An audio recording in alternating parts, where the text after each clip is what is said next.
हर हर महादेव। देवों के देव महादेव जी के चरण में प्रणाम करती हूँ, मेरा प्रणाम स्वीकार हो। माता गौरा पार्वती के चरण में प्रणाम करती हूँ, मेरा प्रणाम स्वीकार हो। सब देवी देवताओं के चरण में प्रणाम करती हूँ, मेरा प्रणाम स्वीकार हो। पति देव जी के चरण में प्रणाम करती हूँ, मेरा प्रणाम स्वीकार हो। माता और पिताजी के चरण में प्रणाम करती हूँ, मेरा प्रणाम स्वीकार हो। गुरु भाई बहना, मैं एक तीज व्रत कथा सुनाने जा रही हूँ जो पार्वती और भोलेनाथ का मिलन हुआ था और पार्वती का भोलेनाथ कैसे स्वीकारे थे और कितना तपस्या किए थे। तो गुरु भाई बहना, जो भी सुहागने तीज व्रत करते हैं उन्हें कथा जरूरी सुनना चाहिए, क्योंकि कथा सुनने से जन्मों जन्मांतर सातों जन्म तक सुहागिन रहती है। तो चलिए कथा शुरू करते हैं। गुरु भाई बहना, एक बार की बात है कि माता पार्वती अपने पिता के साथ, जो उनके पिता पर्वतराज थे, उनके साथ जंगल में घूमने गए थे और ठंडी ठंडी हवा में हवा ले रहे थे। वृक्ष के नीचे बैठे हुए थे, तभी देखें कि बहुत बड़े घने जटे वाले, बहुत बड़ा विषैला रूप, उनका गले में नाग का हार, कमर में मिर्गा छाला, हाथ में तिरछुल डमरू, एक भयानक रूप वाले पर्वत पे घूम रहे हैं।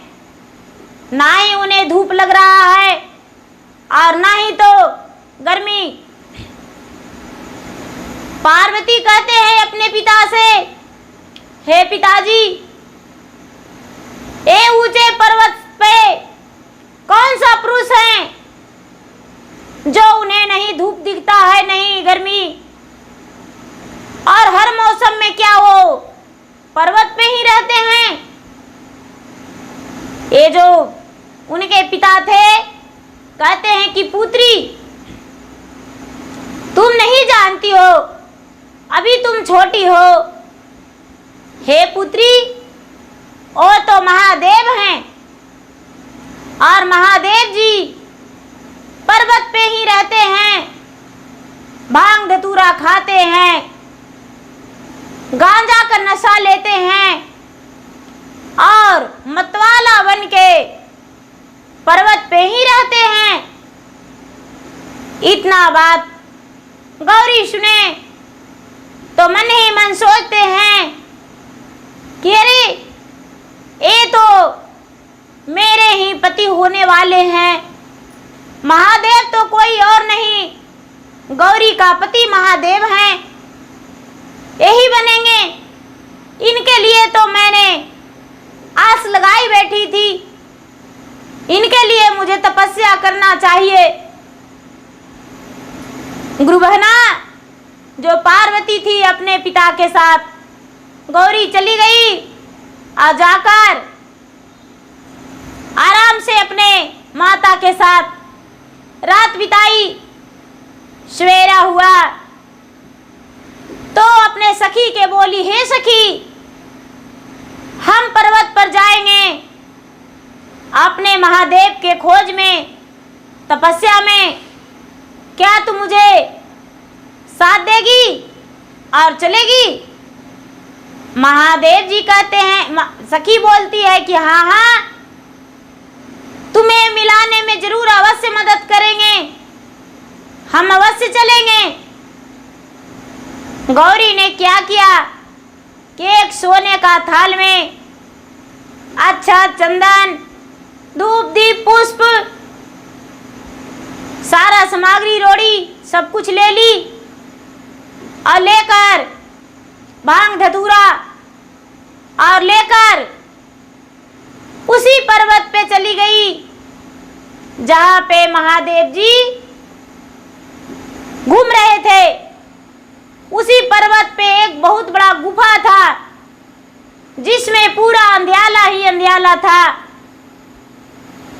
उसी गुफा के पास जाकर अपने सखी को कहती है कि हे सखी, आप कृपया लौट जाए अपना घर और मुझे अपने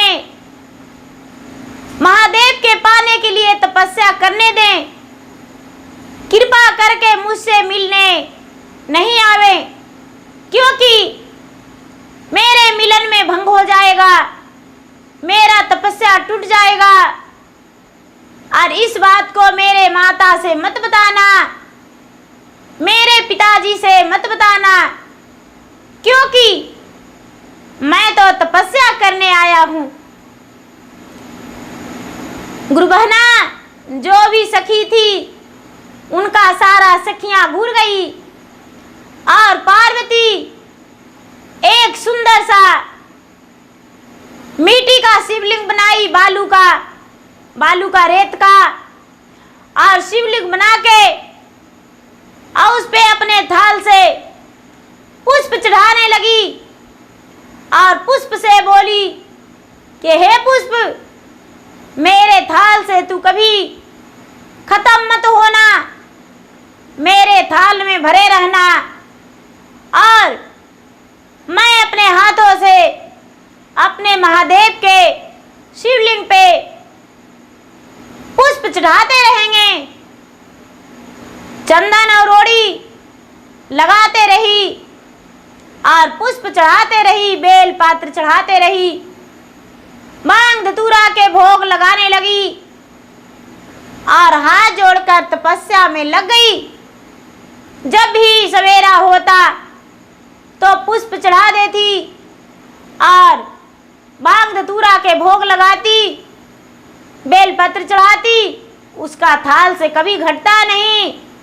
सती गौरी थी तो भला कैसे घटता, सच से उनका थाल में भरा था। गुरु बहना, ये गौरी जो थी, गौरी तपस्या में सालों बिता दी।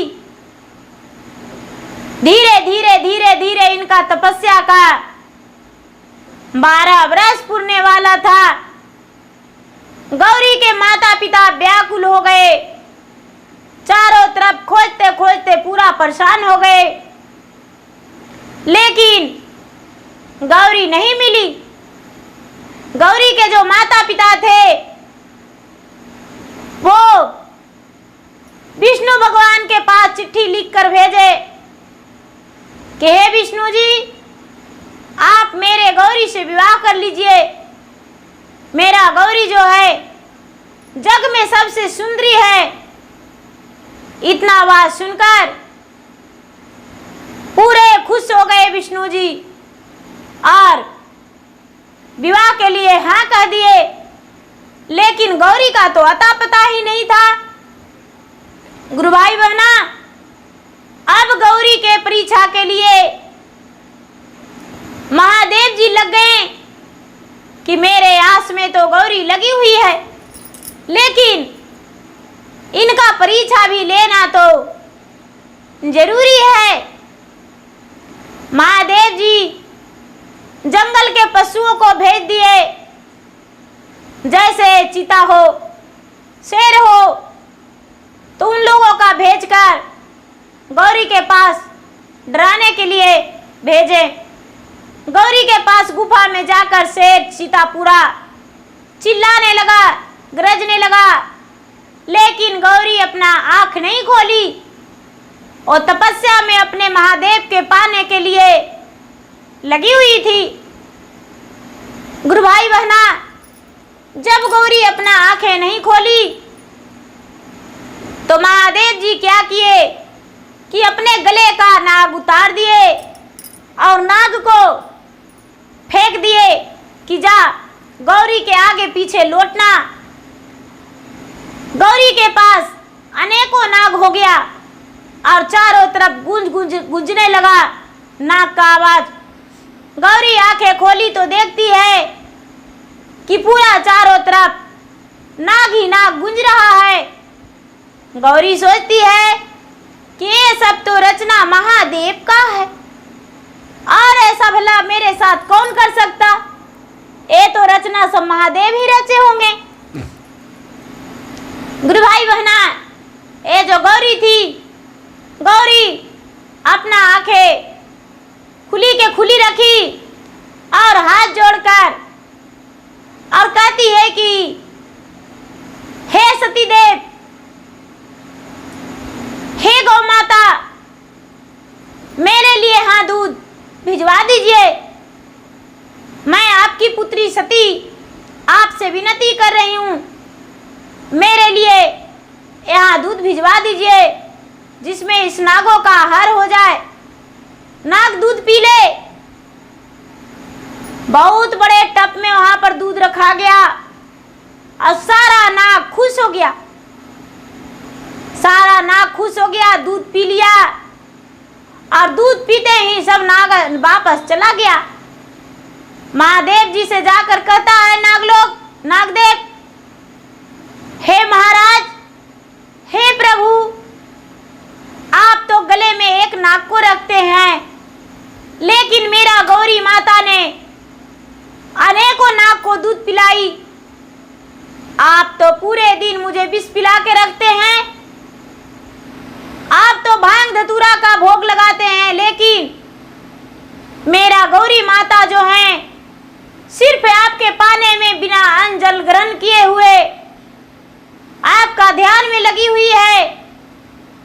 हे महादेव जी, यदि आप उन्हें नहीं स्वीकारेंगे तो अपना प्राण दे देंगे, लेकिन वापस अपने पिता पर्वतराज के पास ओ गौरी नहीं जाएंगे।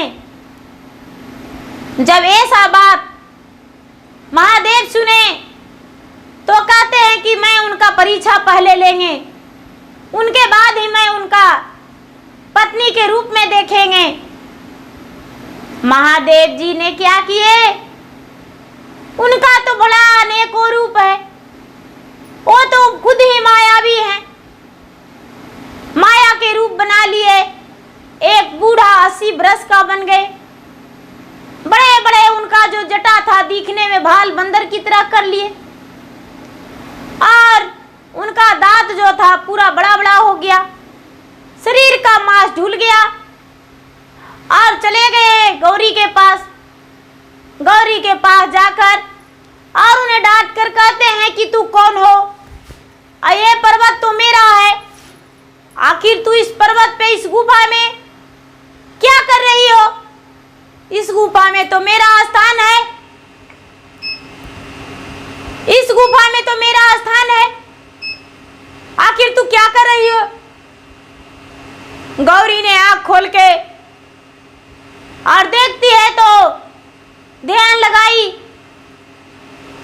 ध्यान लगाने से उन्हें लगा कि ये तो मेरा महादेव है। उन्हें चरण छूकर और कहती है कि महाराज, मुझसे इतने बड़े छल कि जो आप इतने बड़े बड़े जटे और एक बूढ़ा का रूप धर लिए मुझसे छल करने के लिए। नहीं महाराज, आप तो जिनके लिए मैं 12 वर्ष से तपस्या में हूं वही महादेव है। महादेव जी कहते हैं कि नहीं नहीं, मैं इस वन का एक भिखारी हूं, मैं इस गुफा में रहता हूं, कुछ दिनों के लिए चला गया था, लेकिन मैं आज वापस आया हूं, मेरा गुफा छोड़ो। गौरी ने चरण में लपट के कहते हैं महादेव, आप मुझे दर्शन दे दिए, आप पत्नी के रूप में स्वीकार लीजिए। महादेव जी हंस पड़े और कहते हैं कि आप अपने पिता का क्या आवाज नहीं सुने?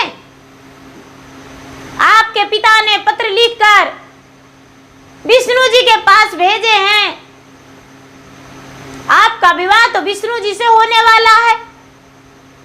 गौरी कहती है, हे महादेव जी, विष्णु जी के अर्धांगिनी बनने वाली तो कोई और है, भला हम कैसे बन पाएंगे?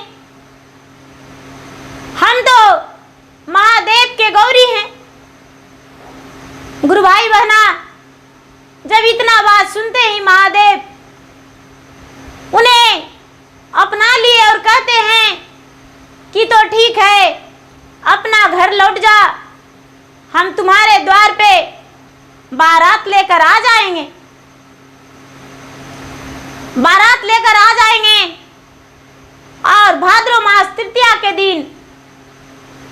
तीज व्रत मनाते हैं, उसी दिन पहला मिलन महादेव और गौरी का हुआ था। गौरी ने क्या किए कि पूरा 12 वर्ष तपस्या करके अपने महादेव को पा लिए और उन्हें संतुष्टि हो गया कि मेरे महादेव मुझसे तो मुझे मिल गए, और वहां से चल दिए। अपना घर जब लौटे तो घर लौटने के बाद उनकी माता कहती है, बिटिया तू 12 वर्ष तक कहाँ थी? गौरी बोली, माता मैं तो वन में अपने भोलेनाथ के आस में बैठे थे और बैठकर तपस्या में लगे हुए थे। जब मुझे दर्शन हुआ भोलेनाथ से तब मैं वापस चला आया। अब मेरे पति महादेव बारात लेकर आएंगे और मैं उनसे विवाह करके उनकी सुहागनी पत्नी बन जाऊंगी। माँ इतना सुनकर अपने बेटी गौरी से कहते हैं कि बेटी तुम्हारे पिता क्या इस बात पे राजी हो जाएंगे, स्वीकार लेंगे? बोले कि हाँ माँ, उन्हें तो स्वीकारना पड़ेगा। जब पर्वतराज के द्वार पे महादेव बारात लेकर गए तो पर्वतराज इस बारात को स्वीकारने के लिए तैयार नहीं थे, लेकिन उन्हें स्वीकारना पड़ा और स्वीकार करके अपने गौरी का विवाह महादेव से कर दिए। और महादेव गौरी के दुल्हनिया बन के महादेव के साथ उनके पर्वत पहाड़ी पे आ गई। महादेव जी के साथ पर्वत पहाड़ी पे रहने लगी और जन्मों जन्मांतर तक पार्वती सुहागिन बनी रही, और आज भी पार्वती सुहागन है, कल भी सुहागन थी और कल भी रहेगी। तो गुरु भाई बहना, इस व्रत को करने से जब माता पार्वती व्रत किए थे तो हमें भी अवश्य करना चाहिए। तो जो तीज व्रत करते हैं, मिट्टी का प्रतिमा बनाते हैं भगवान जी का, महादेव जी का और माता गौरी का और गणपति का प्रतिमा बनाकर और पूजा करते हैं, लकड़ी के चौकी पे बिठाते हैं उन्हें और 16 श्रृंगार कर लेते हैं। स्त्रियां जो सुहागने हैं 16 श्रृंगार करके नए वस्त्र पहन के और भगवान भोलेनाथ की पूजा करती है और सारा सामग्री सजा कर ले जाती है और सजा कर ले जाकर पूजा करती है, आरती करती है, मंगल करती है और कथा भी सुनती है। हरतालिका तीज व्रत के कथा जरूरी सुनती है। वो कथा महादेव और पार्वती के है। तो गुरु भाई बहना, मेरा वीडियो अच्छा लगे तो इसे लाइक कीजिए, शेयर कीजिए, सब्सक्राइब कीजिए। और मैं इंस्टाग्राम पे भी हूँ, मैं फेसबुक पे भी हूँ। मेरा इंस्टाग्राम पे फॉलो कीजिए, लाइक कीजिए, शेयर कीजिए। धन्यवाद। हर हर महादेव, घर घर महादेव।